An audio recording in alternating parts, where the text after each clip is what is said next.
One of the local villas was the home of the man at the centre of the film, PETER O Toole, who plays Lawrence of Arabia. O'Toole is 29. Up to now, he's been working mainly in the theatre, and this is his first big film part. He made his name on the stage, in The Long, the Short and the Tall in London, and in performances in Shakespeare at Stratford-on-Avon. And it was O'Toole that we'd come to see. He's a tall, reckless, Yorkshire Irish, doesn't give a damn kind of man, and it seemed hardly an obvious choice for Lawrence, a withdrawn, tightly reined-in man of 5'6". On the other hand, O'Toole wasn't an obvious choice for Hamlet, which he played with the Bristol Old Vic, and still less for Shylock, in which he gave a tremendous performance 2 seasons ago at Stratford. In fact, not being an obvious choice seems to be part of the stock in trade of this undoubtedly extremely gifted young actor. We wanted to know what his approach had been to Lawrence, which of the many interpretations he'd adopted. He talked with Kenneth Griffith, the actor, and a friend of O'Toole's, on the balcony of his Almeria villa. I hate to define, particularly when I'm working on a character, because I find this embalms him, and he becomes an immortal rather than a living thing. I came to it by a great deal of research and study, but without any conscious... I mean, I'm taken to task a lot about this, that I should synthesize, but I won't, and I can't. I'll give an example of how I came to it. I remember sitting in a black tent in a place called El Jaffa, and we were talking about Lawrence to a lot of Arabs. And someone said, "Oh, Abdi would know better," and they shouted for this man. And in clanked a huge Sudanese gentleman of about 80. And he was a slave, a now freed slave, whom Aoud Abu Tai, who was one of Lawrence's chief warriors, gave to Lawrence to look after him. And someone said, "What did Lawrence look like?" He pointed at me and said, "Him." Well, needless to say, I grabbed him and we talked and talked and talked. He worked on the picture. He made the coffee, in fact. And one day I was playing a scene, and he said,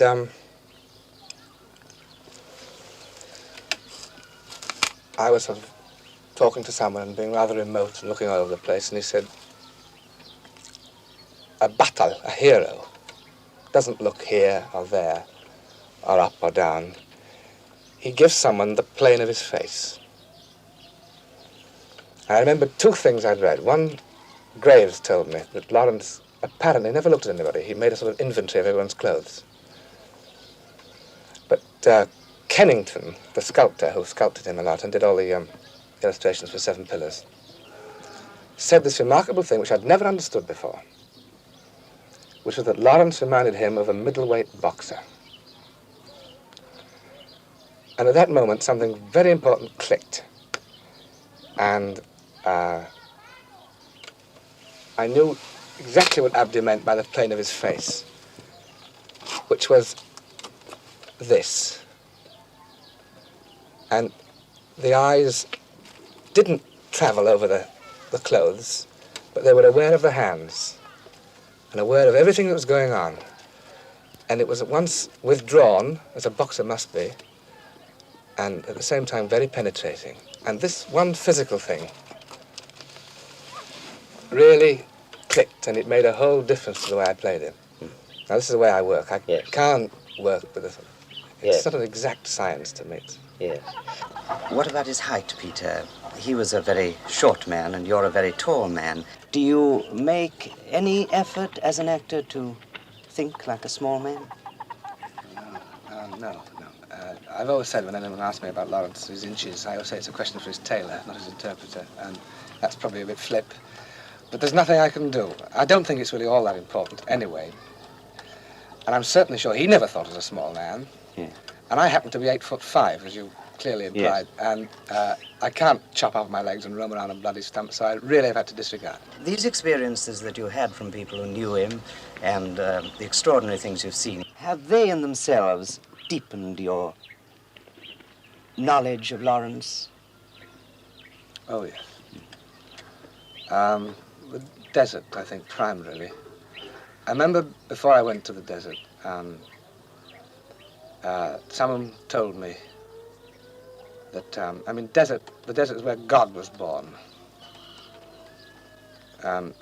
Literally one is so alone there. And this man told me that the desert, it's so implacable and so indefatigable.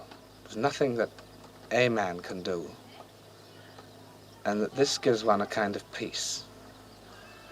And I had thoughts of this very lonely, tormented gentleman, super cerebral old thing that he was, arriving in the desert and finding his peace. Well, I got there, and I found, for my money anyway, that indeed what happens is, it is, as I say, so vast and unremittingly hard, that you can't win, and you know you can't win, and then you have a go. And this implies a great deal of strange things, maybe masochistic, which I think he felt. What about this fetish with cleanliness? You're not all that fussy yourself, so what do you think of this?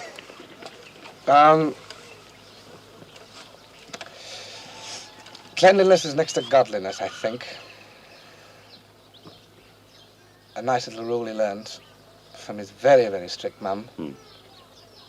And also, a psychiatrist told me, and it's evidenced in Shakespeare quite a lot, the Scottish play, for instance. Guilt. The hands never come clean and all that. And he loved the desert. He used to say it was clean. It was clean. What were some of the things that you heard and read that were important to you about deciding you which way you were going to go? Oh, there's so many, many things. I remember speaking to a sheikh in Amman. The first Arab I met who knew him. And I'd given up asking questions like, what was he like how was it? I used to try sort of tricky things. And I said to him, did he ever tell jokes? At which point he went into a great stream of Arabic, with tears trickling down his face, laughing like a drain. Now, I hadn't the faintest idea what he said, but clearly Lawrence had been very, very, very, very funny at one point. And I kept on finding more and more evidence of this. He was a great humorist. And one of them told me about the time that he questioned him for hours about the camel grazing in Piccadilly.